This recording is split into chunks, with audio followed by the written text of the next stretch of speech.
जय हिंद, जय Bharat. Submarine cable यह वह केबल है, यदि टूट जाए तो आप दिन प्रतिदिन के जो काम करते हैं वह सभी पूरी तरीके से रुक जाएंगे। जब आप विदेश में फ़ोन करते हैं, वाईफाई या फ़ोन डेटा के द्वारा ईमेल भेजते हैं, यूट्यूब पर वीडियो डाउनलोड या अपलोड करते हैं, फेसबुक, इंस्टाग्राम, व्हाट्सएप या कोई भी इंटरनेट से रिलेटेड चीज़ का यूज़ करते हैं, तो इस प्रोसेस में डेटा ट्रांसफ़र होता है। जब डेटा एक जगह से दूसरी जगह ट्रांसफ़र होता है तो उसके लिए एक ऐसा माध्यम होना चाहिए जो उस डेटा को एक जगह से दूसरी जगह लेकर जाए। डेटा एक जगह से दूसरी जगह ट्रांसफ़र एक केबल के माध्यम से होता है, क्योंकि इन केबल्स को समुद्र की सतह पर बिछाया जाता है, इसलिए इन्हें सबमरीन केबल कहते हैं। सबमरीन केबल समुद्र के नीचे बिछाए जाते हैं। ये केबल्स आदमी के बाल से भी पतले सैकड़ों तारों से मिलकर बनते हैं, जिन्हें फाइबर ऑप्टिक केबल या ऑप्टिकल फाइबर केबल्स कहा जाता है। आज वर्ल्ड में होने वाले कम्युनिकेशन का 99% इन्हीं सबमरीन केबल के द्वारा होता है, जिससे हम सभी दुनिया में एक दूसरे के साथ टच में रहते हैं। सबमरीन केबल कोई ऐसा आविष्कार नहीं है जिसका प्रयोग आधुनिक युग में किया गया हो, बल्कि इसका प्रयोग 150 वर्षों से अधिक पहले से हो रहा है। अमेरिकन बिजनेसमैन साइरस वेस्टफील्ड ने अपने सहयोगियों के साथ मिलकर 1856 में अटलांटिक टेलीग्राफ कंपनी की स्थापना की, जिसने दुनिया की पहली सबमरीन केबल का निर्माण किया। 29 जुलाई 1858 को अटलांटिक महासागर के बीच में दो युद्धपोतों ने 4000 किलोमीटर लंबी और 0.6 इंच चौड़ी केबल, जो कि समुद्र के नीचे थी, के दो सिरों को जोड़ा और ब्रिटेन तथा अमेरिका के बीच सबमरीन केबल के द्वारा टेलीग्राफ से संपर्क स्थापित किया। इस ऐतिहासिक अवसर पर ब्रिटेन की महारानी विक्टोरिया ने तत्कालीन अमेरिकन राष्ट्रपति जेम्स बुकानन को बधाई संदेश भेजा। स्टूडेंट्स, जैसे मैंने अभी आपको बताया कि यह संदेश सबमरीन केबल के द्वारा टेलीग्राफ से भेजा गया था। आइए आपको थोड़ी बहुत जानकारी टेलीग्राफ के विषय में भी दे देता हूं। आज से बहुत समय पहले संदेश को एक स्थान से दूसरे स्थान पर भेजने के लिए ढोल नगाड़ों का प्रयोग किया जाता था, या कबूतर के साथ मैसेज एक जगह से दूसरी जगह भेजे जाते थे। 1844 में अमेरिकन वैज्ञानिक सैमुअल एफ बी मोर्स ने तार द्वारा संदेश भेजने वाले टेलीग्राफ का आविष्कार किया। टेलीग्राफ के आविष्कार ने संदेश भेजने की प्रक्रिया को पहले की तुलना में बहुत बेहतर और आसान बना दिया था। समय बदलते बदलते धीरे धीरे टेलीग्राफ की जगह टेलीफोन, फिर फैक्स मशीन और अब इंटरनेट ने ले ली है। आइए वापस आ जाते हैं उस संदेश पर जो ब्रिटेन की महारानी ने अमेरिका के राष्ट्रपति को भेजा था। इस संदेश को एक जगह से दूसरी जगह पहुंचने में 17 घंटे से अधिक का समय लगा था, क्योंकि इसके द्वारा एक शब्द को ट्रांसमिट होने में 2 मिनट 5 सेकंड लगे।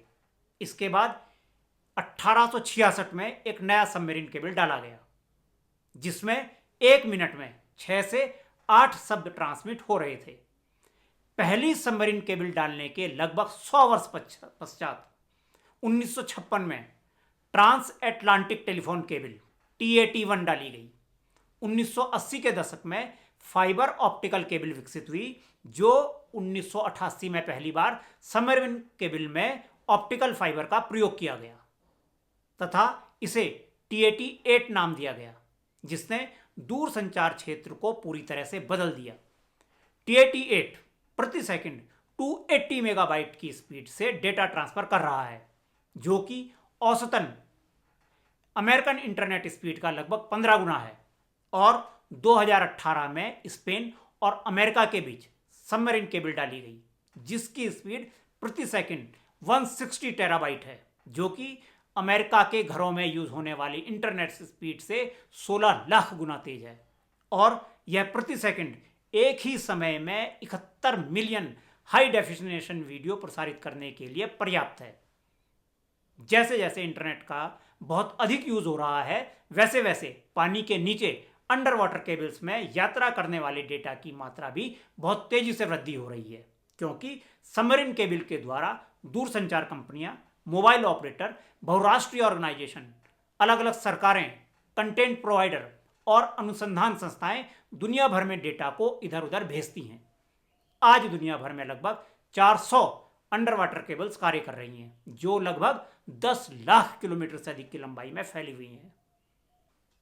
स्टूडेंट्स, 21st सेंचुरी की शुरुआत तक सबमरीन केबल्स केवल दूरसंचार कंपनियों द्वारा ही बिछाई जाती थी, लेकिन पिछले 10 से 15 वर्षों में बड़ी टेक्नोलॉजी कंपनीज ने इन पर अपना नियंत्रण करना प्रारंभ कर दिया है तथा अब वह स्वयं की सबमरीन केबल का निर्माण कर रहे हैं और उसका संचालन कर रहे हैं।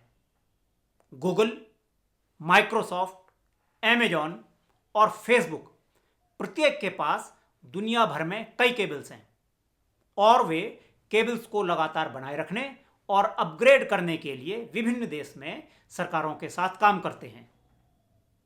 यह सबमरीन केबल इन कंपनियों के लिए इसलिए महत्वपूर्ण है क्योंकि इसके द्वारा ही कंपनियां आपके वीडियो कॉल्स को धुंधला नहीं होने देती हैं और जो वीडियो या ऑनलाइन प्रोग्राम आप देख रहे हैं वह हाई डेफिनेशन पर स्ट्रीम होता है। यही कारण है कि आज पूरे विश्व में गूगल के पास कम से कम 14 सबमरीन केबल्स हैं। आइए अब बात कर लेते हैं इन सबमरीन केबल को किस तरह से समुद्र के अंदर बिछाया जाता है।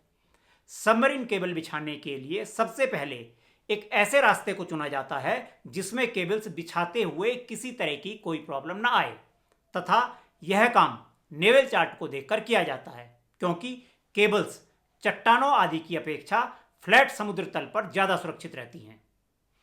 केबल्स समुद्र में जितने गहरे पानी में होगा वह उतना ही सुरक्षित होगा तथा वहीं पर पड़ा रहेगा क्योंकि गहरे समुद्र में एटमॉस्फेयर लगभग शांत रहता है।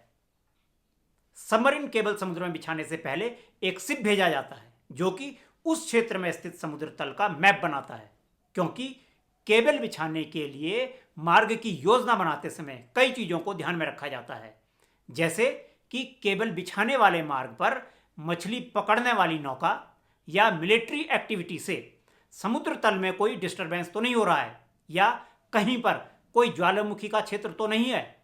और यह सभी कार्य विभिन्न क्षेत्र के विशेषज्ञों के साथ मिलकर समुद्री विशेषज्ञ करते हैं। जब एक बार सबमरीन बिछाने के पूरे मार्ग का नक्शा बन जाता है तथा यह कंफर्म कर लिया जाता है कि समुद्र का बेस विशाल केबल डालने के लिए सुरक्षित है, इसके बाद ही केबल बिछाने वाले स्पेशल जहाज का कार्य शुरू होता है। समुद्र में सबमरीन केबल बिछाने के लिए विशेष प्रकार के जहाजों का प्रयोग किया जाता है। इन शिप्स को विशेष रूप से इसी कार्य के लिए डिजाइन किया गया है। ये जहाज अपने साथ लगभग 2000 किलोमीटर लंबी केबल तक ले जा सकते हैं। सबसे पहले जिस स्थान से केबल बिछाने की शुरुआत होती है वहां पर उपकरणों के माध्यम से एक बड़ा गड्ढा किया जाता है और एक हल जैसे उपकरण और अन्य इक्विपमेंट की सहायता से धीरे धीरे समुद्र तल पर केबल को भेजा जाता है। इसको हम 3 भागों में डिवाइड कर सकते हैं। Number 1 landing area, number 2 landfill laying area और नंबर 3 अपराइट लेइंग एरिया। चलिए इसके विषय में कभी और डिस्कस करेंगे। सबमरीन केबल बिछाना खतरनाक और ऐसी लंबी प्रक्रिया है जिसमें सालों लग जाते हैं और लाखों डॉलर खर्च होते हैं। यह एक मुश्किल कार्य होता है तथा एक दिन में सिर्फ 100 से लेके 200 किलोमीटर केबल ही बिछाई जाती है। स्टूडेंट्स, सबमरीन केबल की एज लगभग 25 साल की होती है, लेकिन अप्रत्याशित परिस्थितियों में जैसे समुद्री भूकंप, समुद्री तूफान और यहां तक कि लापरवाह नौकायन तथा जहाजों द्वारा लंगर डालने से भी सबमरीन केबल टूट सकती है। सबमरीन केबल टूटने के पश्चात उसे फिर से चालू करने के लिए कई दिन या कई हफ्ते लग जाते हैं क्योंकि इसके लिए इंजीनियर्स अपनी एडवांस अंडर वाटर टेक्नोलॉजी और रोबोट के द्वारा सबसे पहले उस स्थान को लोकेट करते हैं जहां पर कि वह केबल टूटी हुई है। इसके बाद खराब केबल को बाहर निकाला जाता है और फिर उसे एक नए फाइबर ऑप्टिकल केबल के द्वारा बदला जाता है। जैसे मैंने अभी आपको बताया कि सबमरीन केबल टूटने का कारण नेचुरल प्रॉब्लम या मानव की लापरवाही भी हो सकती है, लेकिन इसके अतिरिक्त जानबूझकर इसको नुकसान भी पहुंचाया जा सकता है। ऐसी ही एक घटना फरवरी 2018 को हुई जब नॉर्थ अफ्रीका और पर्शियन गल्फ में अचानक ही इंटरनेट की स्पीड स्लो हुई और बाद में पूरा एरिया ऑफलाइन हो गया। जब इसकी जांच की गई तो पता चला कि मिस्र के तट पर 3 केबल्स को नुकसान पहुंचाया गया था, जिसमें से एक दुबई और ओमान को जोड़ती थी। इन केबल्स का नुकसान कैसे हुआ, इसका कोई कारण नहीं बताया गया, लेकिन जांच कमेटी ने यह बताया कि यह जानबूझकर तोड़फोड़ करने के उद्देश्य से की गई थी। इसके अलावा समय समय पर अनेक देश यह मुद्दा भी उठाते रहते हैं कि शक्तिशाली देश जैसे रशिया, अमेरिका, ब्रिटेन इत्यादि अपनी पनडुब्बियों को विशेष रूप से डिजाइन कर कम्युनिकेशन को इंटरसेप्ट करते हैं और समुद्र के भीतर फोन केबल्स को टेप करते हैं। इसके अतिरिक्त यूएसए और यूके पर यह भी आरोप लगा है कि उनकी जासूसी एजेंसीज ने केबल का संचालन करने वाली कई निजी कंपनियों तक अपनी पहुंच बना ली है और अब उनके सहयोग से वह इस कार्य को कर रहे हैं। स्टूडेंट्स, चीन की अधिकांश कंपनियां संपूर्ण विश्व में एक तरह से जासूसी का काम करती हैं, क्योंकि यदि आप केबल को स्वयं नियंत्रित करते हैं तो आपको इसे टेप करने में किसी भी तरह की कोई कठिनाई नहीं है। यही कारण है कि अमेरिका, ऑस्ट्रेलिया सहित कई बड़े देशों ने चीनी दूरसंचार दिग्गज हवाई कंपनी से आधुनिक तकनीकी सेवा लेना बंद कर दिया है। इसका एक उदाहरण है कि 2017 में ऑस्ट्रेलिया ने सिडनी को सोलोमन द्वीप से जोड़ने वाली 4000 किलोमीटर सबमरीन केबल स्थापित करने के लिए चीनी हवाई कंपनी के साथ करार किया, लेकिन इसके बाद उसने अपने इस एग्रीमेंट को बीच में ही तोड़ दिया था और ऑस्ट्रेलिया में हवाई कंपनी को ब्लॉक कर दिया गया। स्टूडेंट्स, अंत में सबमरीन केबल का यूज इतना ज्यादा क्यों हो रहा है? मुख्य कारणों में से एक है कि यह सैटेलाइट की तुलना में बहुत सस्ती टेक्नोलॉजी है। स्टूडेंट्स, अगर आप अधिक जानकारी चाहते हैं तो साइंस डिफेंस एकेडमी देहरादून की वेबसाइट www.sciencedefense.com पर जाकर प्राप्त कर सकते हैं, जिसका लिंक मैंने नीचे दिए गए डिस्क्रिप्शन बॉक्स में दिया है। धन्यवाद। भारत माता की जय।